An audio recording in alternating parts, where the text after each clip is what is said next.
سلام عزیزانم، وقت همگیتون بخیر باشه. من ملیکا هستم.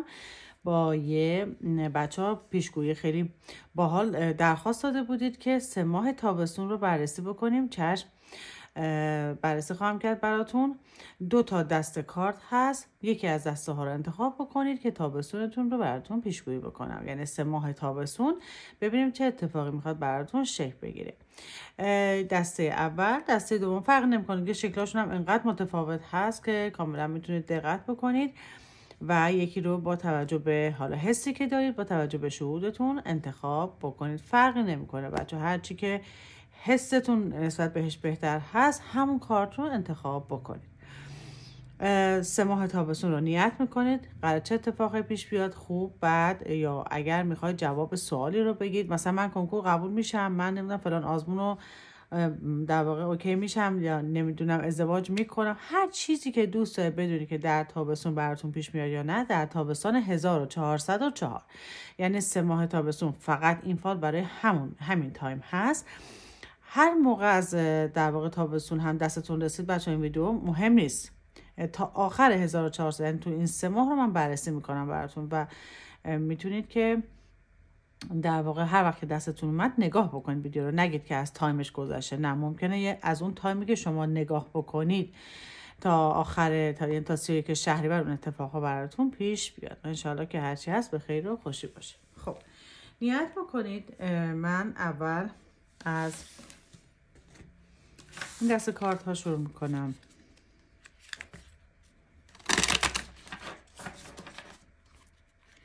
یه بار دیگه.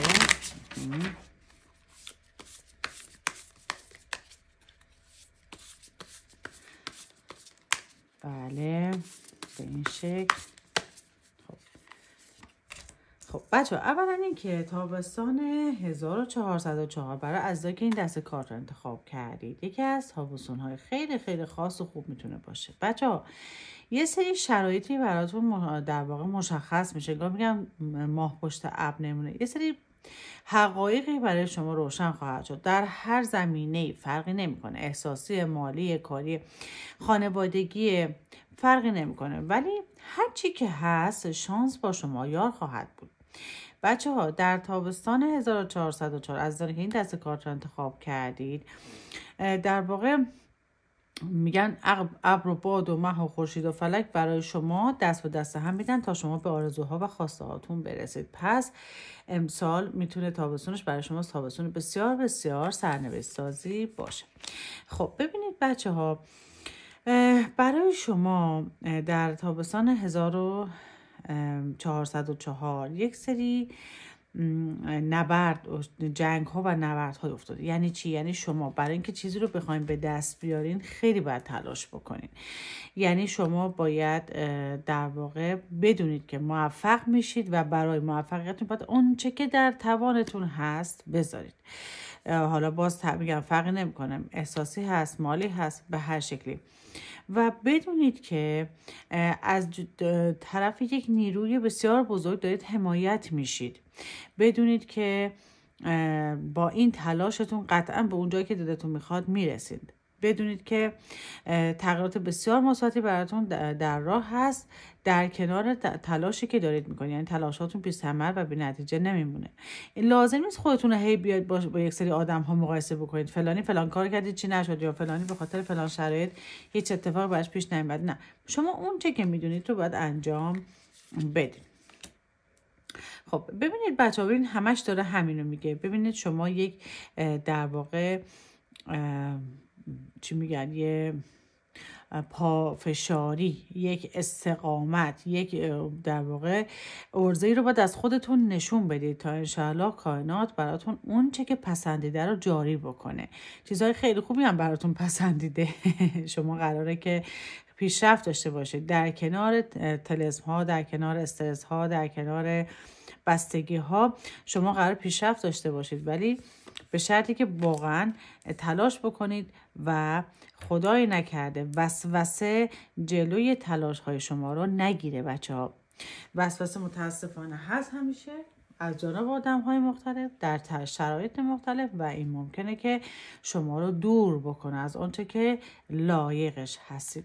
پس لطفاً خیلی باید عاقلانه رفتار بکنید. نگاه کنید بچه‌ها، این کارت وقتی که میاد یعنی که شما نه تنها در این مسیر و در این راه باید صد خودتون رو بذارید برای خودتون، بلکه باید مراقب بقیه هم باشید. یعنی شما رسالتتون در تابستان 1404 از آنی که این دسته کارت رو انتخاب کردید خیلی رسالت سنگینی دارید. یعنی اگر 30 ساله هستی به اندازه یک فرد 50 ساله باید فکر بکنی، باید تلاش بکنی، باید به قولی بدو بکنی و مطمئن باش که به نتیجه هم خواهی رسید. ثروت خیلی خوبی در تابستان 1404 داره سمتت میاد. کسی که این کارت رو انتخاب کردی، عزیزی که این کارت رو انتخاب کردی، یک ثروت، یک دارایی در کنارش یادت باشه باید بخشندگیت رو هم حفظ بکنی. در کنارش قربانی برات افتاده، ولی نه هر ماه تابستون قربانی کنی. یک قربانی آخر تابستون یا در روزهای از تابستون که میتونی یک قربانی باید انجام بدی با توجه به چیزی که وسعت هست.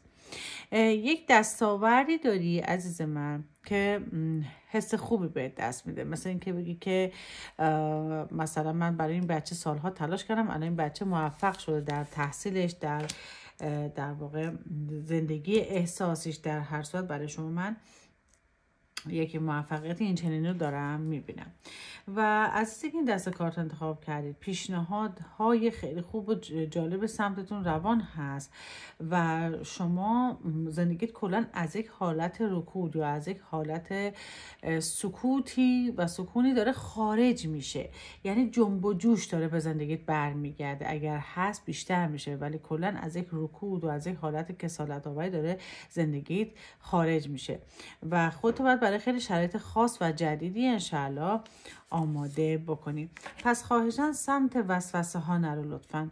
ببین برات داره غرور میاد، برات داره اعتماد به نفس میاد، برات داره موفقیت و پیروزی میاد. اون به قولی نهالی که کاشتی داره ثمر میده. منتها اول ببین یک لازمه، یک در واقع یک سری چیزای لازم داره، یک سری مواردی باید رعایت بشه، باید احتیاط داشته باشه.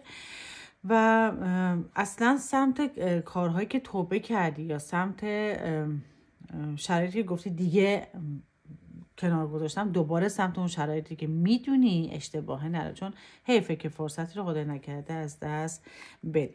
اگر عنصر آب هستی و این دست کارت رو انتخاب کردی، یک در واقع شخصی یه مدتی به شدت ممکنه تابستون رو برات به هم ریخته کنه. یعنی یه جوری مثلا شما مثلا پول داری، قدرت داری، زیبایی داری، حالا شرایط احساسی خیلی خوبی داری، ولی شخصی میخواد که انگار یه آسیبی بهت بزنه. حتما از آنی که این کارت انتخاب کردن 3 ماه تابستون روز 3 مرتبه آیت الکرسی بخونده بشه، آیه سخره روز 7 مرتبه خونده بشه. آیه سخره رو اگه بلد نیستید تو تلگرام بهم پیام بدید بدون که هزینه داشته باشه. بهتون یاد میدم که چطور جهان مسخرتون بشه. حالا دیگه نه اینکه صرفا شخصی باشه، یعنی دیگه یک پکیج کامله، گفتم هزینه هم نداره. ولی شما که این دست کارت انتخاب کرد و متولد عنصر آب هستید، یعنی متولد تیر آب و نصف ماه هستید، عزیزان من لازم دارید این رو.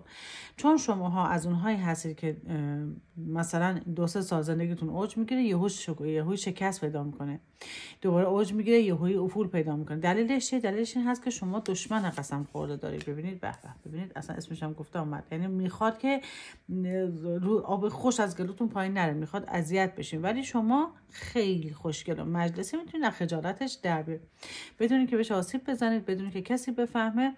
با آیات قرآن میتونید در واقع این شخص رو مطیع خودتون بکنید یا از زندگیتون حذفش بکنید. نگرانی هایی دارید در مورد یک سری مسائل جسمی، مثلا میخوام برم مثلا مو بکارم، چیکار کنم، خوب میشه بد میشه، یا نمیدونم میخوام برم فلان عمل رو انجام بدم. هیچ نگرانی در مورد مسائل جسمیتون نداشته باشین، چه برای خودتون باشه چه برای عزیزانتون. اگر کارهای دادگاهی دارید قطعاً بچه‌ها در تابستان اگر ببینید در کارهای دادگاهی حتما باید هزینه بکنید. چی میگن سعی کنید که به قولی هزینه بکنید. مثلا اینکه حالا من بلدم و خودم میرم دادگاه خودم دفاع میکنم، اینا نه. حداقل نمیخواید وکیل هم بگیرید، چند جلسه مشاوره برید، به قول دست پر برید جلو. پول و برکت بسیار بسیار خوبی انشاءالله ببینید. به به در تابستان 1404 به سمتتون روانه میشه. شما برگ برنده دستت، هر کاری دلت بخواد میتونی انجام بدی. در هر زمینه من برات موفقیت میبینم. اگر متولد عنصر خاک هستی، متولد دی اردیبهشت شهریور ماه هستی، در تابستان 1404 یه خیر بسیار بزرگی از طرف یک آقا به سمتت داره میاد. حالا چه خودت خانم هستی چه آقا فرقی نمیکنه و این خیر تا سالیان سال انشاءالله همراه شما خواهد بود. و باز هم اگر متولد عنصر آب هستی، متولد تیر آبان اسفند ماه هستی و این دست کارت رو انتخاب کردی، کلا تابستان 1404 یکی از به یاد موندنی ترین تابستان ها برات هست. چرا؟ چون روز آخرم اگر مونده باشه، یعنی 31 شهریور اگر مونده باشه، شما هم از لحاظ احساسی هم از لحاظ عاطفی شرایطت اوکی میشه و شرایطت به قولی استیبل میشه. ببینید، یعنی شرایط جور میشه که تو بتونی از زندگیت لذت ببری، تو بتونی از زندگیت در زندگیت کیف بکنی. حتی شده اگه یه روزم باشه، ولی اون کیفی که میکنی تا سالیان سال انشاءالله همراه شما خواهد بود. عزیزانی که این دسته کارت رو انتخاب کردید، کلن در تابستان 1404 کشمکش براتون هست، استرس هست، حتی ممکن روزهای احساس سنگینی بکنید، سردردهای بی وقت یا حس بد داشته باشید، ولی با روز 3 مرتبه آیت الکرسی و 7 مرتبه آیه سخره، دعای سخره، مشکلاتتون کاملا برطرف میشه. دریافت‌های خیلی خوب و خاصی خواهید داشت، عشق، احساس، محبت و مال و ثروت و فراوانی و فرزند حتی. یعنی دریافت‌های جالبی، منتها به شرط اینکه از راههایی که در واقع راههایی که از تو زندگیتون حذف کردین رو دوباره اون راهها رو نرید، یعنی اشتباهی رو دوباره تکرار نکنید، چون فرصت سوزی میشه براتون. از کل تابستان 1404 20 تا 30% براتون استرس افتاده و 70% شادی براتون افتاده. روی داشته‌هاتون تمرکز کنید. تاکید میکنم نگید این فلانی این کار کرد اینطور شد پس من هم مثل همون میشم. نه، شما سعی کنید که واقعا امیدوار باشید. اگر اهل نماز هستید، روزی 2 رکعت نماز حاجت به نمازهاتون اضافه بکنید. اگر کلا نماز خوندن رو دوست ندارید، قبول ندارید، حتما یادداشت بفرمایید هر روز خواستهاتون رو و شکرگزاری کنید، همون از خداوند و تولی، هر کسی که اصلا قبول دارید فرقی نمیکنه. اون کسی که قبول دارید حتما یادداشت بکنید و ازش تشکر بکنید بابت امتیازات و بابت خیراتی که بهتون داده. حتما جمله من با آرزوهام رسیدم رو برام کامنت کنید، حتما رو بنویسید، حتما، و خدای شکرت رو هم که خب دیگه باید کنارش بذارید.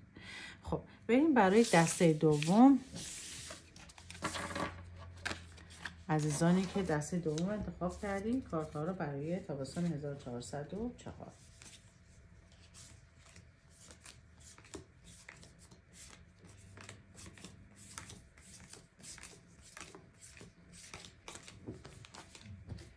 ادیت.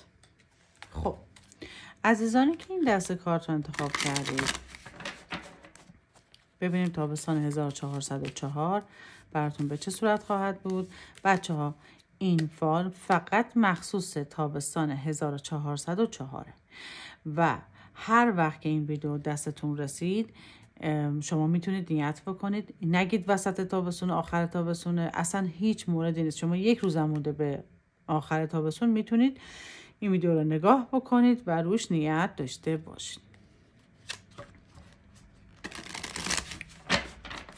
خب ببینید، اولا اینکه افتاده که یه مقداری توی تابستون باید حواستون به در واقع اتفاقاتی که داره در زندگیتون پیش میاد باشه. چطوری؟ سعی کنید در گفتارتون دقت داشته باشید، اینکه لو بدید، اینکه بخواید حتی به قولی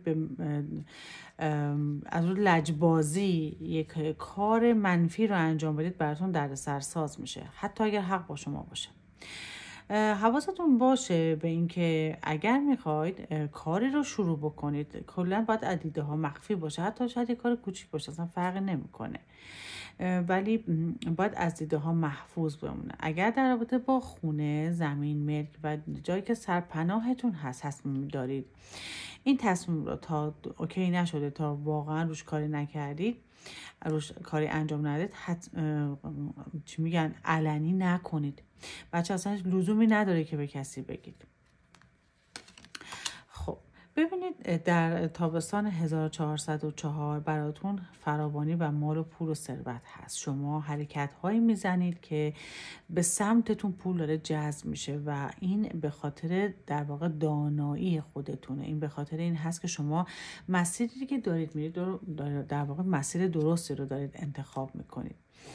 یه چیزی که ببینید، یه چیزی که خیلی در واقع واضح افتاده و یه چیزی که خیلی جالب افتاده این هست که شما تو این مسیرهایی که هستید یه مقداری باید حواستون به بلند پروازی هاتون باشه. یعنی ببینید، مثلا شما میخواید خونه بخرید، مثلا شما میخواید یک ملکی رو خریداری بکنید، فرق نمیکنه باغ، ویلا، زمینه، میگه بلند پروازی براتون فقط نگاه کنید بچه، اصلا سر پشت سر داره میاد، فقط براتون باعث درد سر خواهد شد. و جالب اینجا هست که زمینه رو و در رو برای، یعنی زمینه رو آماده میکنید، در رو باز میکنید برای اینکه بخواد کارمای اشتباه بخواید پس بدید، این دیگه براتون سنگین تموم میشه. پس کلا بلند پروازی هایی که نمیدونید تشکیل میشه، فلانی گفته و من 4 تا نمیدونم ویدیو دیدم، اینها نباشه. باید به قولی هر کاری که میخواین انجام بدید حتما تحتوشو در. عزیزانی که این دسته کارت رو انتخاب کردید، تابستان 1404 برای شما تابستان سختیه. چرا سخته؟ ببینید، من حس میکنم خودتون سخت شروع میکنید، یعنی فکرتون منفیه، بار ذهنیتون بده، یه مقدار باید راحت تر بگیرید. ببینید هیچ چیز بدی براتون وجود نداره، حالا هنوز کارت ها مونده و من میچینم و میبینید، ولی این که خودتون به قولی مته به خشخاش بذارید، این براتون باعث درد سر میشه. همه کارها، همه چی بچه براتون، همه چی برای ما همه درد سر داره، خوبی داره، بدی هم داره، ولی ذهن اگر اوکی باشه کمک میکنه به اینکه شما از مسیرها خیلی راحت عبور بکنید. کلا انگار که حس میکنید که نگاه کنید، کلا حس میکنید که هر مسیری که دارید میرید یه رقیب دارید، نمیدونم چرا من هر کاری میکنم نمیشه، ولی این افکار متاسفانه باعث میشه که اون شانس و اون اقبالی که داره سمتتون میاد، اون شانس و اقبال در واقع کم رنگ تر بشه. پس شاد باشید، خوشحال باشید، نگید پول ندارم لباس بخرم، نگید پول ندارم مهمونی برم، تا جایی که میتونید. حتی اگر ببینید مثلا شما میخوایی مهمونی بری، اینا رو یه مثال‌های ساده میذارم که کاملا همه متوجه بشن. شما میخوای مهمونی بری، بدون اینکه مثلا به یه لباس 7-8 میلیونی 10 میلیونی بخری، میخوای بری لباس 500-600 تومانی بخری، یعنی تا این حد. ولی اون مهمونی رو برو با همون لباسی هم که 500-600 تومانی هست برو، ولی برو بهت خوش بگذره. اگه ذهنت رو اوکی کنی، اگر واقعا سختی ها رو هضم بکنی و به قول زانوی غم به بغل نگیری، بعد آخرش میشه این تری آف کاپس. خب یعنی یه طوری که شما جام شادی داری و بقیه رو هم در این شادی داری در واقع شریک میکنی، داری سهیم میکنی. دو دلی های زیادی برات هست و میخوای در مورد یک سری آدم ها تصمیم گیری بکنی. اینها از عزیزانت هستن، دوستانت هستن، نزدیکانت هستن، ولی انشاءالله که بله ببینید، بله شما راه درست رو انتخاب میکنی و چقدر هم تابستونت، یعنی دو راهی که چه کنم، چند راهی سر راحت قرار میگیری، یعنی میگی نمیدونم کدوم انتخاب کنم، چی کار باید بکنم. حواست باشه تبلیغات منفی، حواست باشه آدمهای منفی، مسیرها اشتباهی در واقع برات انتخاب نکنن و بهت چیز رو القا نکنن. خب سعی کن با دشمنانت بجنگی. من برات در جنگ با دشمنانت برات موفقیت برات موفقیت میبینم. یعنی با سختی ممکنه شروع بشه، ممکنه حتی یه روزایی اصلا دیگه ناامید بشی، ولی نگاه کن ناین آف کاپس اومده بچه ها. یعنی به مراد دل رسیدن، یعنی شادی که دیگه از خودت راضی هستی، میگی من راه درست انتخاب کردم، گول نخوردم، تحت تاثیر قرار نگرفتم، سعی کردم، تلاش کردم و به قولی هوایی نشدم، بلند پروازی نکردم، خیلی عقلانی جلو رفتم. ممکنه سرمایه گذاری هایی بکنی در تابستون یا در ماهای گذشته، سرمایه گذاری هایی کردی که در تابستون نتیجه بدی، خبر از نتیجه های بد بده، یا در تابستون سرمایه گذاری بکنی و حالا اخباری که بهت میرسه خوشایند نباشه. ولی من در نهایت برای شما در تابستان موفقیت میبینم. پس از بالا و پایین ها، از فراز و نشیب ها نه بترس، نه ناامید بشو، نه دلگیر بشو، نه کسی رو مقصر بدون. ببین چه خوشگل اومده، اصلا ناراحت نباش، به بزرگی رسیدن برات اومده، اعتماد به نفست برمیگرده. بعد خوشم میاد که خوبیش اینه که تو تازه انقدر خوشحال هستی که میگی بذار به بقیه هم خوشحالیمو در واقع منتقل بکنم. به قول سخاوتت زیاد میشه و این حالتت رو به همه منتقل میکنی انشاءالله. با دشمنت مدارا میکنی و ببین از طرف یک انرژی بسیار بزرگ هم برات داره روزی روان میشه. اگر متولد عنصر خاک هستی، یک کسی که سالهاست دشمن قسم خوردت، متولد اردیبهشت شهریور ماه هستی و این کارت رو انتخاب کردی، یک کسی که دشمن قسم خوردت یا به هر حال گاهی وقتی به قولی چوبی لای چرخ میکنه، این شخص خواسته یا ناخواسته برای شما خیلی خوشی خواهد داشت، یا به هر حال سمت دی انرژی میفرسته، یا از زندگیش یک درسی میگیری که خیلی در واقع بهت کمک کننده هست.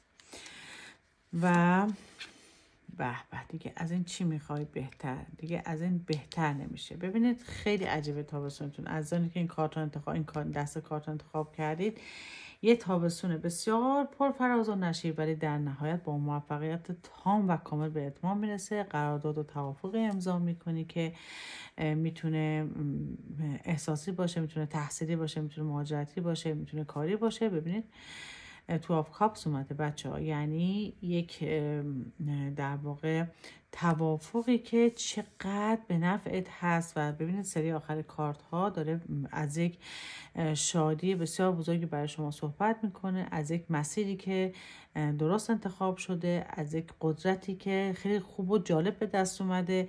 یه روزهایی رو میگم انگار که میخوای دیگه به عالم آدم بد و بیراه بگی ولی در نهایت تابستونت با موفقیت انشاءالله به اتمام میرسه. سمت دعانویس نرو، جاهایی که کارهای متافیزیک انجام میدن، مثلا میخوای فال بگیری آنلاین فال بگیر، جاهایی نرو که انرژی هایی هست که به این شکل هست، یا حالا انرژی هایی که یه مقداری ببینید سطح انرژی پایینه. ببینید مثلا زیارتگاه ها سطح انرژی بالاه، حتی شاید شما اصلا با زیارتگاه هیچ اعتقاد نداشته باشید، ولی جاهایی مثل جایی که مثلا دعانویس ها یا جاهایی که فال میگیرن سطح انرژی ها متفاوته و معمولا هم منفیه. و سعی کن که در تابستان یا نری، یا اگر هم خیلی دوست داری کاری انجام بدی به صورت آنلاین باشه، جایی که بقیه اومدن. ببینید شما وقتی یه جایی میری که فال میگیرن ممکنه شخصی اومده باشه همراهش دعا باشه، منظورم اینه، و خب خیلی این بده. در زیارتگاه ها و اماکن مذهبی کلن سطح انرژی انقدر بالاه که اینها نمیتونه شما تاثیر بذاره. مثلا فکر کنید اون همه آدم توی یک در واقع محیطی هستن و همزمان با هم دارن انرژی سمت حالا یک شخصی متمرکز کردن و دارن میفرستن، زیاد کسی با کسی کاری نداره. ولی در جاهایی مثل پیش دعانویس ها و جاهایی که فال میگیرن به صورت حضوری مقداری این موضوع سخته و سنگینه شما نرو 3 ماهو میتونی بعدش بریش، مشکل نداره. ولی تو تابستون به نظرم جاهایی که به این شکل هستن و به این حالت هستن نری خیلی بهتره. خب امیدوارم که تابستان 1404 که بهترین تابستان های زندگیتون باشه و التماس دعا.